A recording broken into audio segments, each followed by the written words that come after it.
Welcome to doassignment-ca. Here is the problem. A particle moves along a line with position s equals t squared minus 6t plus 5 in meters, where t is in seconds.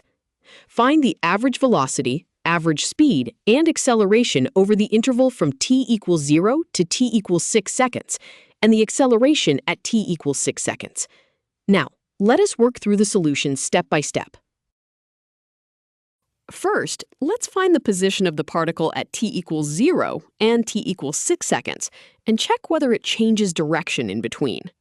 At t equals 0, the position is 0 minus 0 plus 5, which equals 5 meters.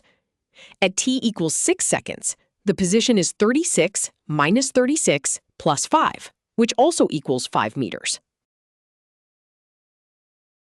Now let's find the velocity by differentiating the position function and set it to 0 to find the turning point. The velocity is 2t minus 6. Setting this to 0 gives t equals 3 seconds.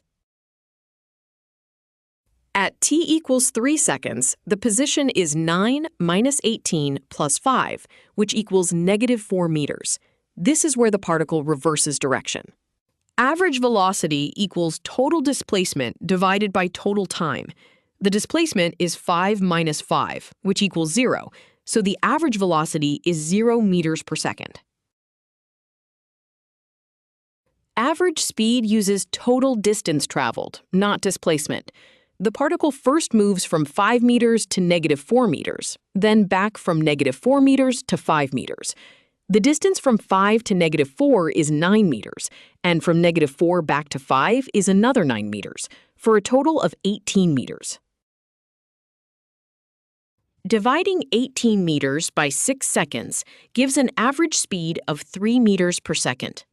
Acceleration is the derivative of velocity, or the second derivative of position. The derivative of 2t minus 6 is simply 2, so the acceleration is a constant 2 meters per second squared at any time, including t equals 6 seconds. To summarize, the average velocity is 0 meters per second, the average speed is 3 meters per second, and the acceleration is 2 meters per second squared. Visit doassignment.ca for more study tools, AI learning support, and online tutoring.